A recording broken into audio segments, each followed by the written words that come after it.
Alliances turn to ban. Dire team ban.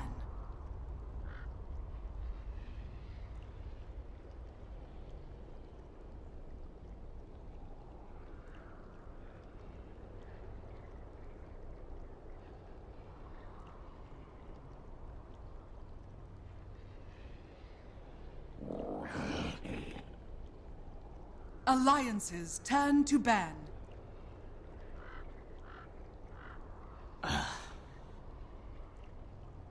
Dire team ban. Ladies and gentlemen, welcome back. Game number 2 of DC versus Alliance set to get underway here. Game 1. It was a quickie, one of the fastest games we've seen in this season of Captain's Draft. Of course, with Alliance the win over Digital Chaos. So, well, Perch, this feels familiar. We were just here at the draft. I mean, that was one hell of a performance from Alliance. S4 just took over that game. It was honestly one little skirmish and the game was lost because DC threw so many heroes at him and it just didn't work out. So that's the scary thing about Lesh. That was like a blast of the past right there. It's been like, wow, Lesh can snowball really hard because he does magic damage and there's not a lot of ways to stop it unless you get a BKB or you kill him first. So they didn't have the solutions to that. So due to the draft they had, and they just get completely run over. So they open with the Zeus this game. Yeah, much different opener to what we saw before. Alliance will kind of channel their inner gold black here. Venge and Treant Protector, their opening duo. All right. The best of all worlds. A little bit of a defensive support, nice aggressive support. Kind of a weird opening, actually. With the Treant, that is. I mean, the Venge makes complete sense, obviously, but the Treant seems weird when they don't have other heroes that cover it. I just don't see the early synergy. Maybe Alliance is a team that does like drafting Treant, like EG, for example. It's pretty good against Zeus, I guess, but his aura does remove an instance of the armor, so it's not amazing. But I'm sure it can definitely help in terms of little burst damage moments. Like the damage blocking at spells is really good. Yeah, definitely. Now the question for DC is, how do they want to take this draft? What do we have in the way of supports? This is kind of an interesting support pool that we're left with here. Venge was the obvious high value one. You've got a Warlock, Shadow Demon, Ogre, Coddle. And they'll take the Ogre as their first support, assuming that it's a core Zeus. Alliances I think it's pretty likely. And now they grab Clinks as their assumed safe lane carry. I still am not liking Treant now, especially with the Ogre pick. I don't see a ton of value there. Even the Invis isn't going to be amazing because they've got Zeus Bolt. So I like the Clinks though. It gives them a gank potential carry. It can be self-sufficient, so the supports can shift off the lane a little bit. And also the Clinks can also jungle. So if DC does do a lot of roaming like they did in the last game, the Clinks can shift to jungle and those supports can catch up in the safe lane, which is a very nice thing that they didn't have last game especially. Yeah, I mean, there is definitely not going to be a lack of damage at the 10-minute mark this game. When you have a Zeus, Ogre, and even Clinks, I mean, he does a lot of damage early on with just the searing arrows, even before like a Desolator comes out or anything like that, or an Orchid. So they can definitely fight early, and that was one of the issues they had. It seemed like they could fight early on paper, but once that Lesh got some momentum, they just didn't have the damage output. Yeah, there was no way to take those fights. They had way better disables on Alliance as well, especially like support Kunkka just setting up kills repeatedly. It's so hard to fight into that. You need to either go even in those trades or the game just gets lost. There is also an Omni Knight in the pool, another support that I missed. And even the Kunkka. We saw Alliance do a lot of work with that here in just game 1. I don't know if they'll go Kunkka. I think they need a couple more disables. Beating up Clinks is going to be pretty important. They go for a Warlock. I guess that's going to be their mid hero, I'm guessing, up against Zeus. It works quite well there because... Does Alliance ever do the like position 1 Venge? Like, could it be a support Warlock with Loda on the Venge? I don't think they would rely on that as much as other teams, personally. I feel like it's not as much their style. I think Loda playing Tiny is a lot more likely. It could be a Warlock support as well, by the way. It doesn't necessarily have to be... No, I guess it does... kind of has to be mid, because unless Venge is carry. And I doubt they do Treant Warlock dual supporting. I think it's going to be Warlock mid, Tiny carry, Treant Venge support, and then they just need an offlane hero. Okay. Yeah, I could see that. The Loda Tidy makes more sense. I'm trying to think of S4 Warlock. I don't know that I've really ever seen that. That'll be a fun treat. Yeah, me neither. But it's decent against Zeus. You can stand up to his harass very easily. You can harass him in return quite well. It's not going to be very good against Clinks, though. And once you hit like mid-game, Warlock becomes a bit weaker. And I guess this makes it a support Zeus now. So they picked Warlock to deal with Zeus, but now it's going to be Dragonite mid. Okay. Kind of interesting. Very I like tanky that change hero. of pace. Yeah, it's pretty good. I think Dragonite's good here. It's pretty good against Venge. He can deal with the minus armor. The burst from Tiny is scary, but it won't be everything, and it gives them another stun. They're just really heavy on stuns now on DC's side. So I think they can lock down Tiny and possibly pick him off. Plus, Clinks is very good against Tiny in the mid game because Tiny's going to have HP but not much armor. So if you get a Deso, you'll be strong. Oh, there's the Omni Knight for Alliance. So now it's Alliance that kind of go with the 4 support strategy. Oh, and Loda's playing it. Loda Okay, Omni so Knight. Wow. I guess it is a carry. Alright, Bulldog Warlock off lane. Okay, so S4 hell? Tiny mid. Yeah. Well, we definitely failed at predicting how these were going to go. This is insane. This is so 2 series today. We'll now see twice Omni Knight played by the carry player on the 1. That is Slacks picked the wrong day to not show up for stats. I'll tell you what. Yeah, no kidding, man. That's his favorite hero. That's awesome. And seeing it on the carry is just so rare. So it'll be interesting to compare the item builds as well. If Loda goes for that similar, just kind of mech, Ags, Guardian Greaves, utility Omni Knight, or if he actually tries to play more of a quote-unquote carry Omni Knight where he gets like a, some right-clicking items you're talking about, Maelstrom, SNY, Yeah, that kind of stuff. there's no way. He's got to get a mech. I think the mech is just too important here. I think the offlane Warlock's actually going to work okay because the 2 supports he's against is an Ogre and a Zeus. Zeus is not a good hero for zoning. Ogre is very good. But if they do a dual lane of like maybe Tree Warlock, I think they can actually, what they can do is they can turn the Treant into like a tanky support and then heal him with Warlock and just zone heroes. Yeah. Like one hero that can actually kind of compete with Ogre is Treant Protector. Yeah. All right.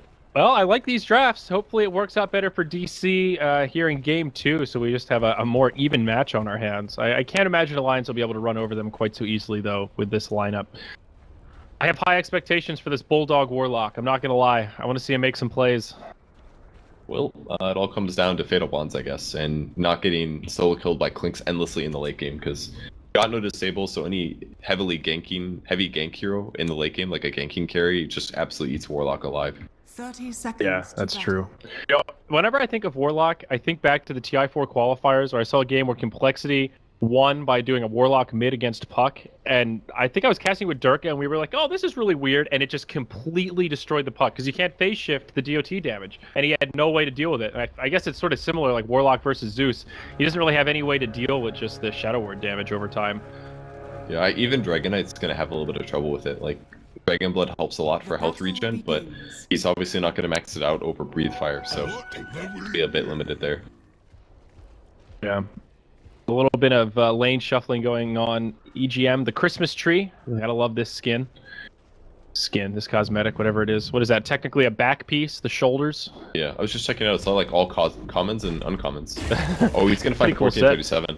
Wow, and he goes Leech Seed level 1. This is where Treant really shines. He punches hard. He did go Boots level 1, and 1437 didn't, but not going to dive the tower. Still a great start against the Zeus, though. It completely pushes him back, and he's just going to have to walk back to the well. Or use like 3 tangos. Like that was really expensive for him and almost cost nothing for EGM. Yeah, he'll be able to just regen up the mana. And for now, it'll be Tiny versus Dragonite in the mid. That puts Bulldog in the solo safe lane on the Warlock.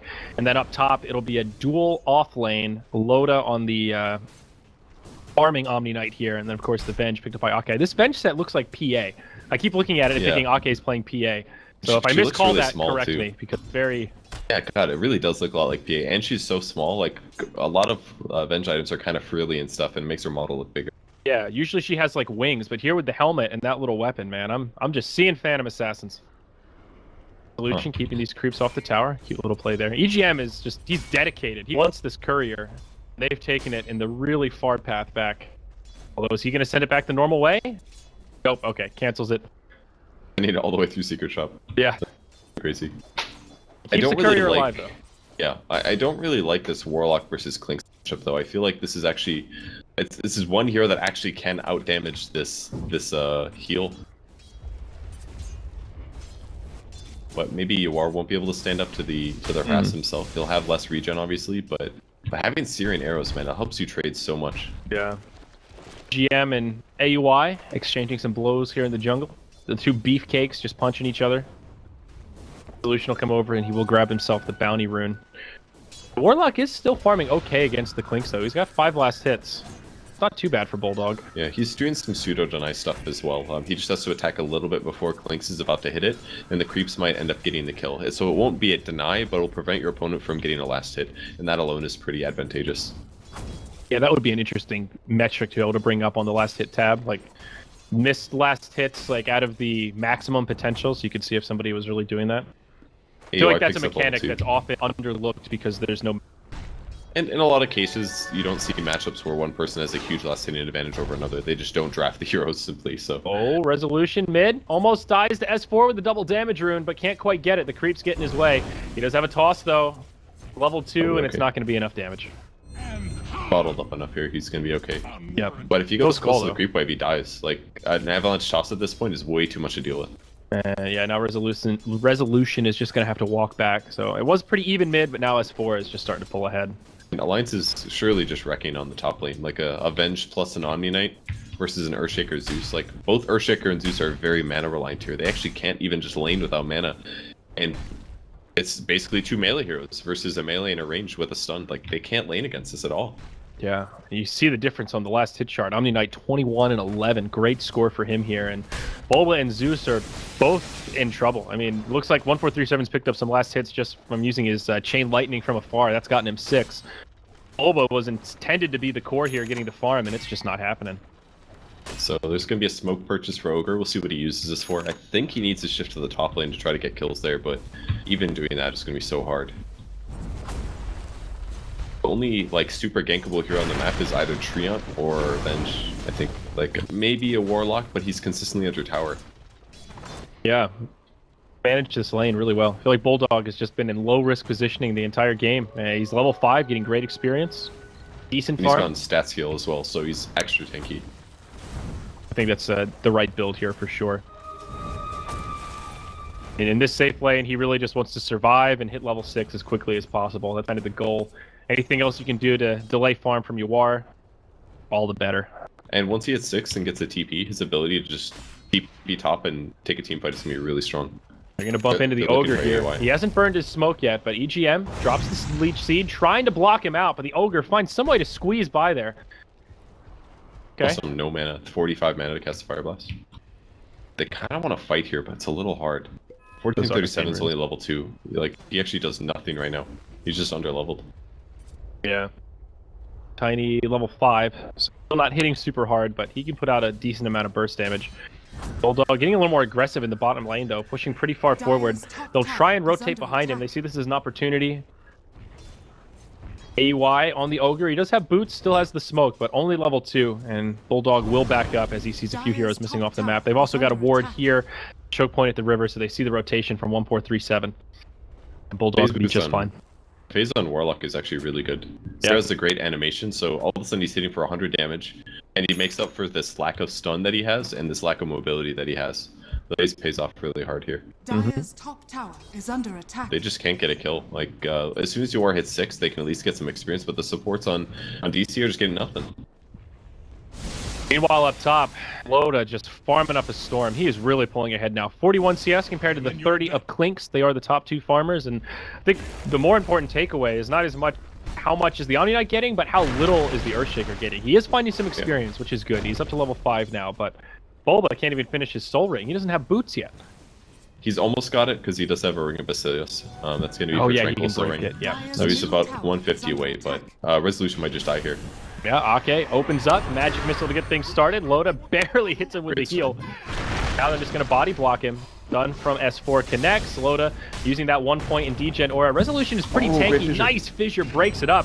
Ake needs to be a little careful here. He's getting low. It finds one more stun. S4 with a toss in 1 second. Oh, the creep block should be the kill. No, he throws Ake in the air instead of on target. And I don't know if they can kill somebody, but the fact that he lived is amazing here. That was really close. Those are clutch stuns from Resolution. He stunned the right person every single time there. Really well done. Still no first blood drawn. About 7 minutes in, this game has been much more passive than the Dota we've seen in games prior today, that's for sure. Warlock just ulted, by the way. Oh. Maybe it looks like Clinks was going for a kill on him and he had to ulti to stay alive or something, but... kind of a weird usage. It does increase his. Oh, maybe he ulted because the camp was very stacked. That might have been what he did. If he got a stack out of it, it's absolutely worth it because the golem does do cleave damage. Yeah, and he has the immolation around him. He's got like a permanent radiance. Yeah, it's accelerating his farming speed by a lot actually.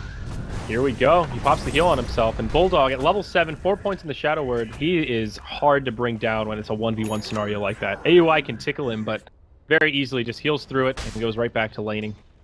And with that basey, like he's got 7 armor. He's got as much armor as the ogre does, and he's healing for 45 HP per second. How do you match up against that? Yeah. I feel kind of bad for AUI here. I feel like this ogre has just been stationed in like this general area, and he's been looking for openings, just running back and forth between mid and bottom, desperately trying to kill something, and he just can't. I mean, Alliance are doing a great job mitigating his ganks, and they've got so much defensive capability with all of the heals from the living armor, the purification, the shadow word. There's just no opening for this guy that wants to fight early. This reminds me of like the old school Undying, as I'm bitching about that. We missed the first blood up top. That's Bulb with a good stove, and Ake gets the first blood. Don't worry, Sarah. It was just you that missed it. Just me. Yep, I was tunnel visioning. It was like thinking about the old Undying days where you just avoid it. That's exactly what they're doing. They're going to catch EGM here. AUI will finally get up on the scoreboard. Nice rotation there. 1 for 1. I like But that he Loader saved does his get a mana as tower well. up top. He only used Fire Blast there. It was conservative. Like he doesn't have that much mana regen. If he goes too over on spells there, then it limits his ability to stay on the map. So DC needs to get a tower, I think, because they're so far behind that. They're not like super far behind, but their laning stage clearly went worse than it did on Alliance. So they need to get some gold advantage to make up for it, so that they can try to take some fights with equal items. Lions are coming in to defend here. They've got a Guardian Angel. Golem will be up in about 15. Resolution did use the Elder Dragon for him, but just took a glyph to delay the push, and that's it. They did about half damage, and they will back out. This is too scary to fight, for sure. Like, if they get Avatos back to somebody, the fight just becomes really bad. Resolution would get super hurt. Yeah. But the best redeeming factor about DC so far is that despite their laning stage going bad, they haven't died much. Bulldog's in trouble down bottom. Yawar just scouting it out. The supports are rotating in. Not much the Bulldog can do. Boba will use the Echo for this. He tanks so much damage there. That was incredible. And he buys a wand as he dies. So a big kill for DC there. Much get needed. 366 gold on her ship. I guess he used the Echo there just so if he gets off the Chaotic Offering, maybe he has enough time to use the Shadow Word, heal up, and then turn around. And if he even trades 1 for 1, then that gank is just basically mitigated for what you're trying to achieve. So yeah, it's honestly this early in the game, it's totally fine to use Echo Slam for single kills like that. And it's more important to just set up the stun so that you know where he's going to move, so you don't get juked with your fissure. Right. So completely fine to Echo like that. Even though DC is doing a lot better this game than they did in Game 1, we're still running into that problem where Alliance are farming so well on all of their cores. All 3 of their cores are top 3 on net worth. Especially their offlaner being the, well, I guess Warlock is technically the 3, but he's gotten so much more than the Earthshaker at 3.8k net worth. Is he going maybe Atos first item here with a bit booster? A Warlock? Definitely a possibility, yeah. Because if you Chaotic Offering somebody, normally you need upheaval to make up for the fact that they're not slowed. And Atos could be a good solution to that. And it gives him a lot of stats, so... Yeah, it's more damage as well. It allows you to actually drop the rock and actually right-click. You contribute your hero more by right-clicking rather than using, like, Fatal Bonds or upheaval or something. I like it.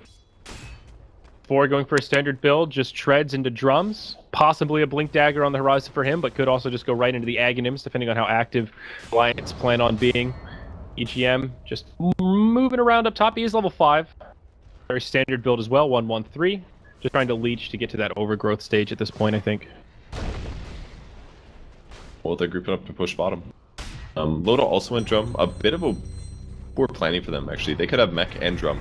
But now S4 is going to have a drum, and so is Loda, so they kind of waste their stacking. Their items are a bit wasted because of this. Yeah. A little inefficiency there, but they will pressure this tier 1 down bottom. They drop the rock on Owie 2000, and that's just a dead ogre. The duration of the stun, he gets completely crippled, and they should be able to get a free tower down here. The glyph will be used to delay this push, but the tower will be turned to rubble nonetheless. Golem, they'll heal it up, actually. Meanwhile, in the top lane, GM looking at resolution here. He's still only level 5. Thinking they could TP and maybe go for a kill, but I think he's just hoping for a tower deny. And unfortunately, it won't happen. The creep's pushing back as he gets blocked out. That was way too dangerous. Tier 1 for tier 1. It's not terrible for DC. They also got the Infernal Golem, and trading an Ogre for that is a pretty good trade, but the push continues. That's the problem. Yeah. Golem still has quite a bit of time left, about a third duration. Or maybe a kill top lane. And okay, they will finish off the Ogres. That's a little bit of gold there. EGM initiated Perfect. on. He preemptively used the Living Armor. Really heads up play. Uses the overgrowth and just walks away. Definitely felt like that was coming. Yeah, he saw the clinks in the area. Oh, Maybe. AUI. Wrong place, wrong time. 4-on-1, and they shave a little more bacon off the Ogre's back. Their words are so good for these ganks, too. See where everybody is. And they're moving straight. They're following. They use a drum, too. They won Actually, double drummed. S4's got Avalanche up in about 2 seconds. AUI.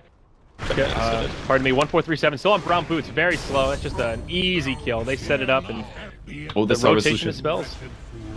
Oh, yeah, they've got the sentry on. Just hit 6, too, with that kill, but didn't have swap ready. So those are two just complete free kills. That's just Alliance for opportunities and easily finding them. Iwar walks by the sentry ward. Did get pinged out like crazy. I think they know it's there. Ito's almost ready for Warlock. He's about 250 away.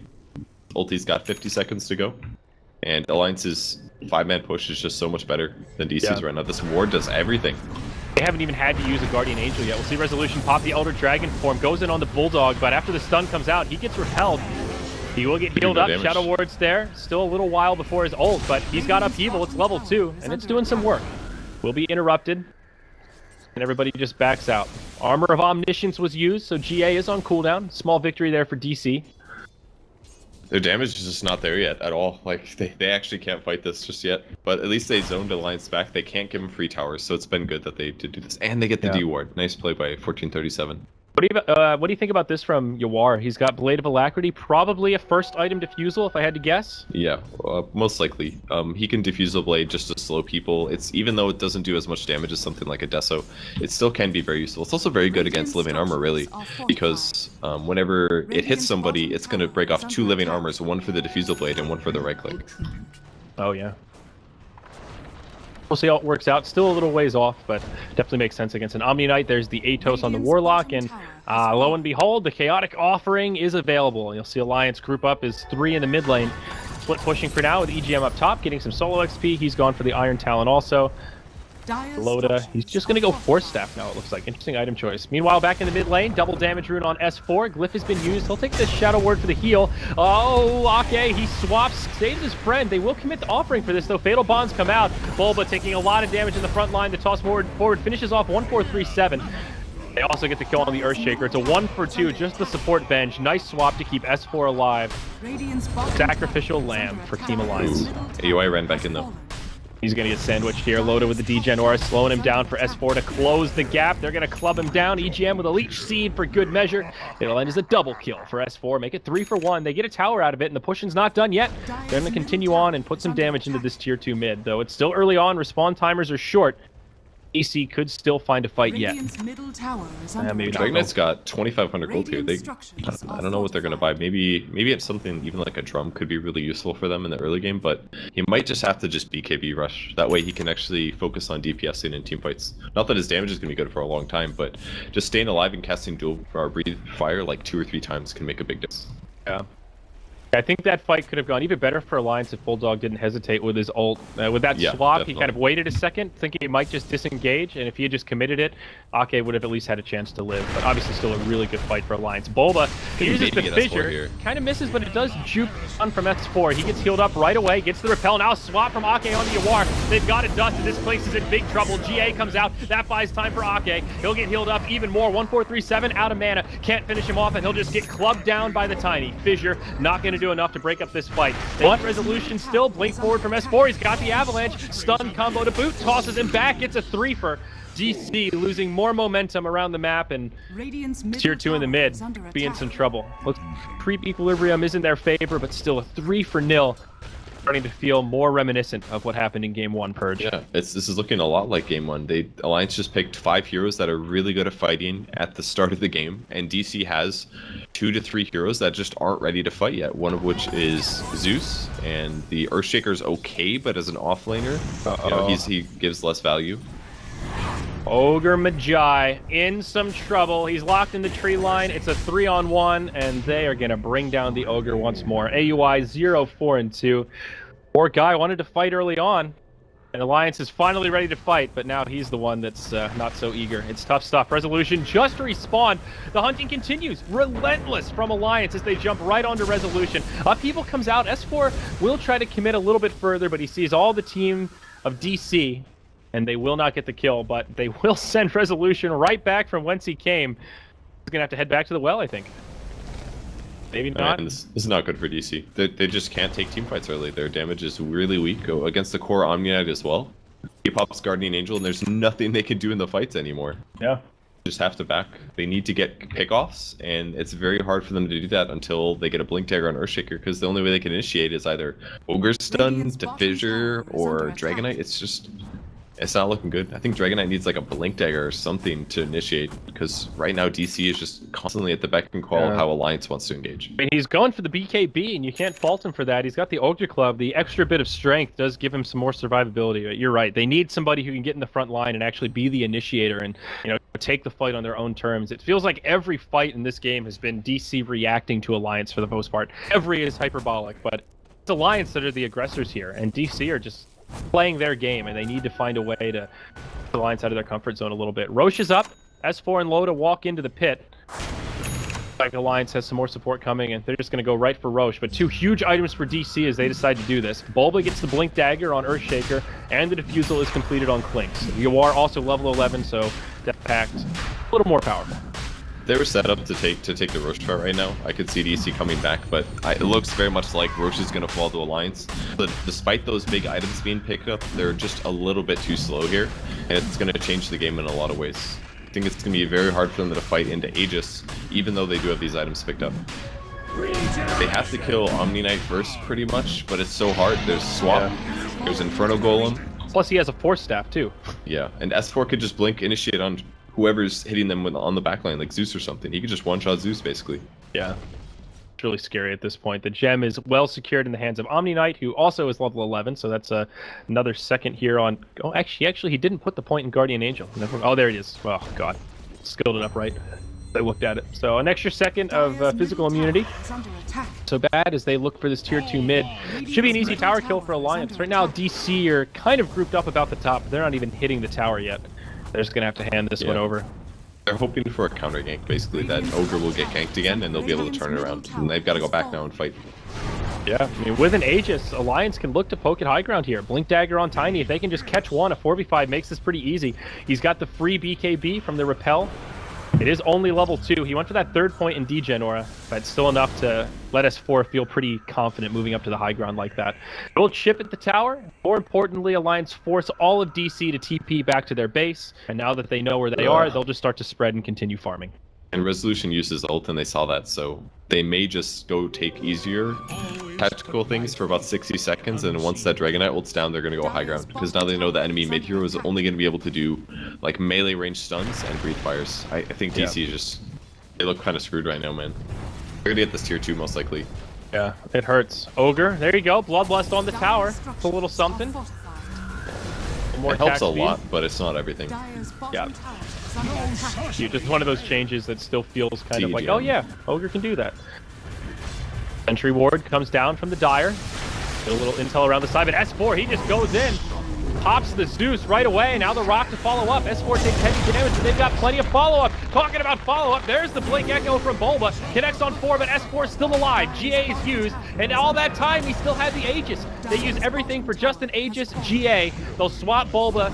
He dies. AUI not going to be able to make it out. He gets tossed in the air. A few more auto attacks will bring him down. It's a 3 for Aegis trade. The tier 2 tower's gone down, and now they have a Golem with plenty of time left to try and break the high ground. No glyph for DC, no buybacks either, except for Zeus. He's coming up in a couple seconds, but Earthshaker and Ogre, they'll be down for the count before they can even defend the barracks, I think. This is at least a tier 3, probably a lane of racks. And that was almost all of DC's fight there. The Echo Slam did a lot, but it wasn't everything. They needed the Zeus ult, they needed them not have the Aegis, and he's gonna get one shot again. Oh, this poor Zeus. I just feel bad for 1437, man. He can't survive. Now Resolution gets stunned. His ult's still on cooldown for another 5. Can't even get a BKB. Manages to buy the Mithril Hammer before he dies, but no buyback, and that's it. DC just tap out.